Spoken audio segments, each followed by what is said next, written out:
Start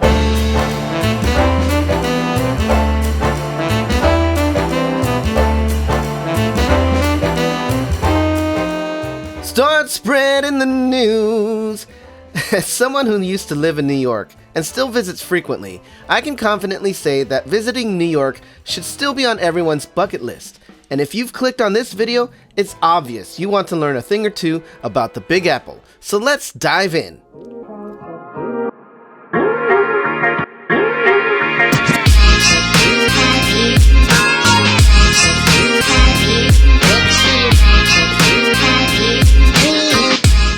New York City is the most populated area in the United States.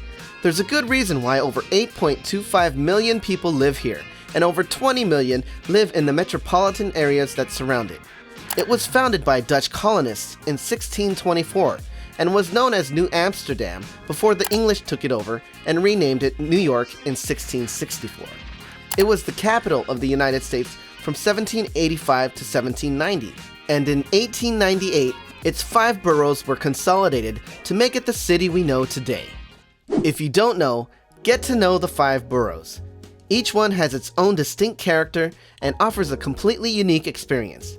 Manhattan is the most popular borough, and as a tourist, you're probably most interested in all things Manhattan. Rightfully so. There's plenty to love about it. But don't sleep on the other boroughs. Each one has something special to offer that I wouldn't disregard even on a short trip. As mentioned before, Manhattan is where it's at. From the best museums in the world to the best restaurants and hotels, the city, as locals usually refer to it, draws people from all corners of the world. It's the engine that drives global finance and business. It's the cultural heartbeat of humanity. The best of the best flock here, and as they say, if you can make it in New York, you can make it anywhere. What they really mean, though, is Manhattan. If you can make it in Manhattan, you know the rest. If Manhattan is New York City's golden child, then Brooklyn is its silver sister. It's the most populated borough, but is probably only second most popular in the public eye. Most people know it from the Brooklyn Bridge or Coney Island, but it's a lot more than that. For better or for worse, Williamsburg was where the hipster was created. And however you feel about that, just know that much of New York's trends come from that little area. It's a hotspot for artistic and culinary talent. I used to live in Brooklyn, and in my opinion, it offers the perfect combination of city and community life. It's the Goldilocks borough. Anyone who flies into New York first arrives in Queens, unless you fly into nearby Newark, which is in New Jersey. Both major New York City airports, LaGuardia and JFK, are in the Queens borough. It might be most famous for being the destination would-be King Akeem went to go find his queen in the movie Coming to America. You sure you guys want to go to Queens? A couple rich fellas like you should be in Manhattan. This ain't the Waldorf or the Palace. The Palace sounds good. Take us there. No, I want Queens. And we're not rich. We're ordinary African students. Whatever you say, pal. At least in the eyes of comedy movie buffs. Yet in all seriousness, Queens is by far the most diverse borough. Over 130 different languages are spoken here. It's also the largest of the 5 boroughs, with a landmass of 109 square miles or 280 kilometers square. Queens is also home to baseball's New York Mets and the tennis US Open. The Bronx is a largely forgotten borough, mainly remembered because it's home to the New York Yankees. But there's more to this part of town than just the Bronx Bombers. Arguably, the best zoo in the city, the Bronx Zoo, is also here.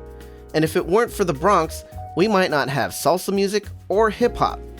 Even today, the Bronx is a music mecca. An interesting fact about the Bronx is that it is the southernmost part of mainland New York. The other boroughs are on islands, so technically, folks from the Bronx are mainlanders, while the rest of the city's inhabitants are islanders. If the Bronx is largely forgotten, Staten Island is basically unknown. Even residents from the other boroughs don't know much about this borough. Maybe because it used to be home to the largest landfill in the world. Who wants to remember where they leave their trash? Luckily, the landfills are gone and have been replaced by over 170 parks. That's a lot of Mother Nature available for tourists and locals alike. Yet even with a dedicated ferry and all those free parks, Staten Island is a largely suburban area of New York, mostly forgotten by everyone except those who lived there. They even tried to secede from the city in 1990. It seems like exclusivity may be a two-way street. Nonetheless, it's still part of the Big Apple and worth a trip to find some calm, if nothing else. Main attractions. Folks, we try to keep these videos to a reasonable amount of time, so any list under 2 hours will not do the city justice. But we'll try to list the absolute can't-miss attractions so that even if you only visit New York once, you can go home knowing you got the best New York experience. The Empire State Building. It's been a world icon, even before topping out at 102 stories and 1,454 feet. From the race to be the tallest versus the Chrysler Building, to being King Kong's stripper pole, nothing represents this city more than this Art Deco masterpiece. I recommend visiting both the 86th floor and 102nd floor observatories, especially if it's your only visit. Rockefeller Center. Don't sleep on this observation deck. It's completely outside, and you can't quite get great Instagram selfies of the Empire State on the Empire State. But at the top of the rock, you get the best view of the Empire State Building and the rest of the city too. The Statue of Liberty in Ellis Island. Gifted to us by the French, Lady Liberty is not only the symbol of New York, it is the quintessential symbol of America itself. Freedom, opportunity, power, where dreams can come true. How can you not visit her? 9/11 Memorial and Museum at Ground Zero. Everyone remembers where they were when the Twin Towers of the World Trade Center collapsed. Not many places in America can be more humbling than Ground Zero. It literally is New York's hallowed ground. American Museum of Natural History. The first of many world-class museums in New York, the American Museum of Natural History is a literal time warp where you can be whisked away into not just America's, but the world's past. It's also situated in Central Park, making it easy to access. The Metropolitan Museum of Art, the Met. My favorite museum in the city, the Metropolitan Museum of Art, aka the Met, is also situated in Central Park and boasts some of the greatest artworks in the history of man. Central Park. We've mentioned it twice already, so we might as well talk about the most popular park in the world, Central Park. Who hasn't seen iconic scenes shot in Central Park like this one? Merry Christmas. Kevin! Merry Christmas! Or this one? Wow, you're fast. I'm glad I caught up to you. I waited 5 hours for you. Why is your coat so big? So, good news. I saw a dog today. Have you seen a dog? You probably have. How was school? Was it fun? Did you get a lot of homework? Huh? Do you have any friends? Do you have a best friend? Does he have a big coat too? Go away! It has 2 ice rinks, a zoo, the aforementioned museums, and hosts a ton of concerts from spring to fall. Madison Square Garden. There's nothing like catching a New York Knicks or New York Rangers game at the Garden. Or even better is when your favorite music act is in town. New York attracts the best acts and the best fans. Coney Island. Looking for some beach life? Coney Island has it all. From the iconic Coney Island Cyclone roller coaster to the New York Aquarium. You can spend an entire day just right here. It's where millions of hot dogs go to die during the Nathan's Famous Hot Dog Eating Contest. It's also where you can catch a Brooklyn Cyclones minor league baseball game. We can go on forever. This place is so great. Like I said, the list keeps going on and on. So we'll stop the main attractions here and explore other great things about the city. Accommodations. New York is home to some of the best hotels in the world. But before even looking at hotels, you should figure out what part of town you want to stay. Start with the boroughs. 99% of the time, the answer is going to be Manhattan. But you might be surprised by some awesome Airbnbs in Brooklyn, Queens, and even neighboring Jersey City in New Jersey. A good friend of mine once told me it's better to stay outside of Manhattan so you can look at Manhattan than stay in Manhattan and be looking outside of it. Makes sense to a degree, But it's not always about the view. Sometimes the neighborhood makes all the difference. Obviously, many popular chains are in Times Square and Midtown, and many luxury chains are in the Upper East and Upper West sides.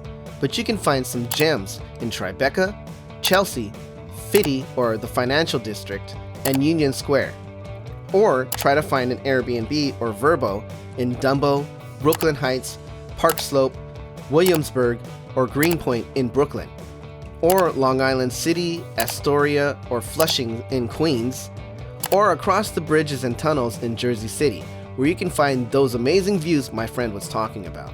I recommend the Conrad Hotel in the Financial District. It's within walking distance of the 9/11 Museum, the New York City Metro subway stations, and plenty of restaurants like Le District in the World Trade Center Brookfield Place.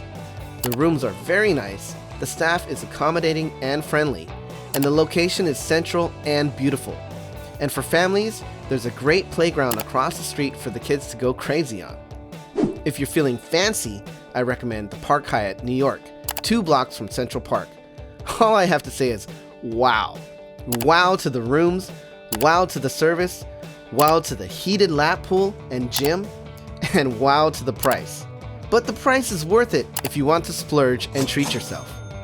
On a budget, I recommend the Hyatt House, Jersey City. Breakfast is free every morning. It's a short walk to the Newport Path Station where you can catch a subway into the city and spend those hard-earned dollars on things you do when you're awake. Restaurants. One list that might be longer than the main attractions is this one. When it comes to not only the quality, but the quantity of food choices, no place can hold a candle to New York. From American to Asian, European to African, no continent is left out. From Canada to Peru, Japan to Portugal, no country is without representation. And pizza, mamma mia, the pizza! The debate for New York City's best pizza will rage on into eternity.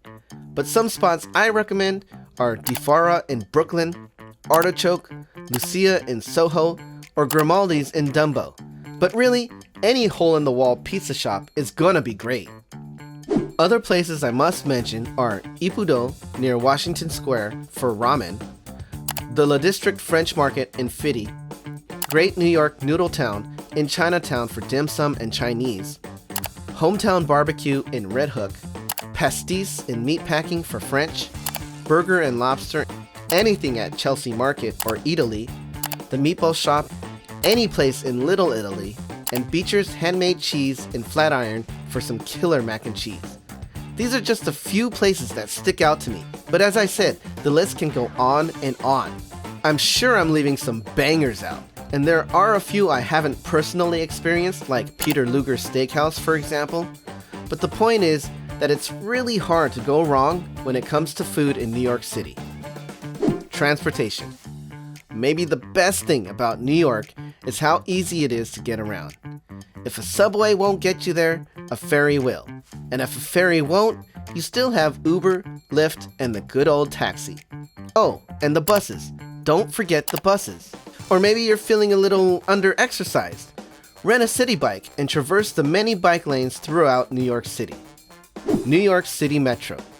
The 7-day Metro card is $34 US and has unlimited subway and bus usage. There are many different options, but for visitors staying even just a couple of days, the 7-day pass is the best value. It covers both the subway and New York City buses, which will basically get you anywhere you need to go. New Jersey Path. If you're staying in New Jersey, remember that the Path trains and the New York City Metro are 2 separate entities, and you'll need to pay separate fares to ride each. Ferries. The Staten Island ferry is free. The New York City ferry has 10 routes, and a 10-trip pass costs $29 US. You can only visit Liberty and Ellis Islands through Statue City Cruises. Those tickets start at $25 US for round-trip ferry service and general admission to both islands. For more, check the description for links. Trains. Amtrak is another great way to visit New York. The renovated Moynihan Station is beautiful and filled with all the bells and whistles. It's adjacent to Penn Station and across the street from Madison Square Garden.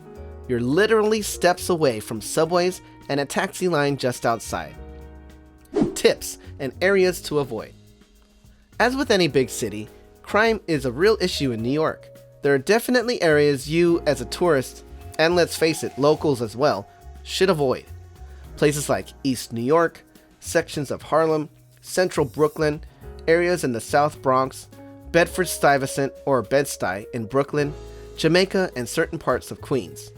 Luckily, these places aren't teeming with tourist attractions anyway. But what happens when the criminals come to you? The best thing to have is what some call situational awareness. This is good practice for not only avoiding criminals and pickpocketers, but also other dangers like careless drivers, bicyclists, or even pedestrians with their heads buried in their smartphones. It basically means being aware of your situation. Grow some eyes behind your head. Not literally, of course, but just pay attention. Be aware of what's around you. Try not to have your head buried in your smartphone. New York is one of the fastest paced cities in the world. Things can happen quick. Just be on the lookout for anything, and more than likely, you'll be okay. New Yorkers get a bad rap. New Yorkers, true New Yorkers, not transplants anyway, get a bad rap for being rude or short with people. But in my experience, that couldn't be more farther from the truth. I've never seen people quicker to help someone in need than a New Yorker. Need directions? They're the first to show you the way. Sometimes they even go out of their way to help. They are always full of that situational awareness I was talking about earlier. And when they see you have it too, and still need help, they're the first to be there for you. So don't be afraid of them. They may not smile at you or offer pleasantries, but as long as they aren't yelling at you to shut the you-know-what up, you're good in their book. It really is hard to summarize the best city in the world in under 15 minutes, but I think we did a pretty good job. You should have a good feel for the center of the universe.